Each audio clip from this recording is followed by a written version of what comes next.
Hey John, Lee from Amion. Thanks for watching my videos, and sorry that this one's from a coffee shop. I made it a late day.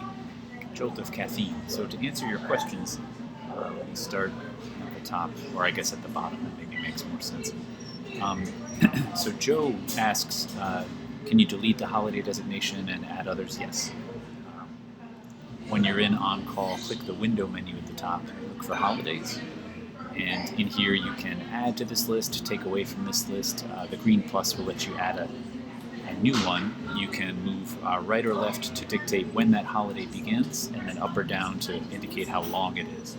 So this could be, Lee's birthday. It can be really anything you want.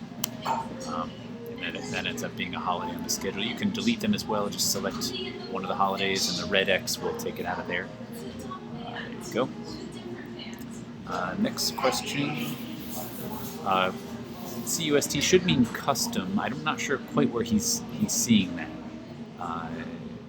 Maybe he's looking at the tallies and wondering about custom tallies. You can customize tallies all over the place when you're in the statistics view. Custom hour tally might be what he's looking at. I'm not exactly sure, but the other questions are easy. He asks about the difference between weekend and weekends. So in this example schedule where I'm tallying up shifts by day of the week, you'll see Eastman up at the top. He has 9.5 weekday and 1 weekend shifts here. So let me compress this a little bit. Forgive the sound of the espresso machines in the background.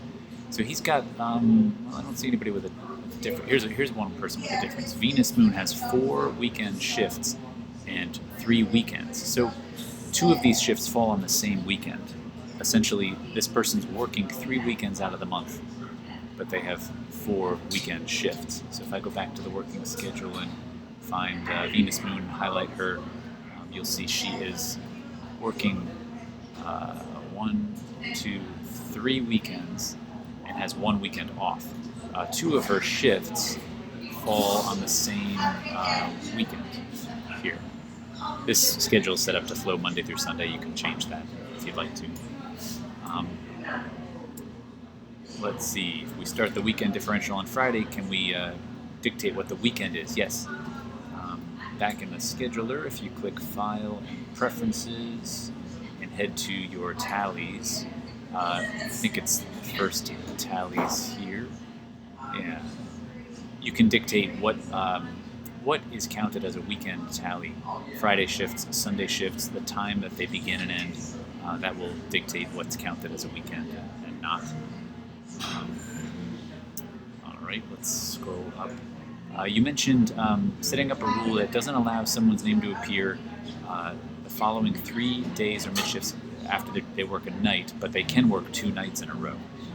That's pretty easy. That's a day after rule. So if you've got a service on the schedule called call, for example, and you head to the info box, once you've selected it, of course, and click day after rules, the day after rules window lets you dictate what happens. So you might want an off rule. There's already an off rule in here, but you would probably want an off rule that says, hey, after you take a call, you can't work these other things for the 3 days following your shift. You'll see a bunch of X's appearing on the schedule because I've got some violations now. But the person can work call those next 3 days. They can take call in a row, and in this case imagine it being night call, but they can't do these other things.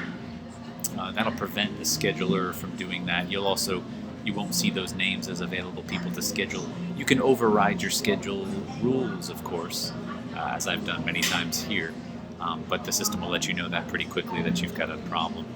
I hope that helps. Those are day after rules.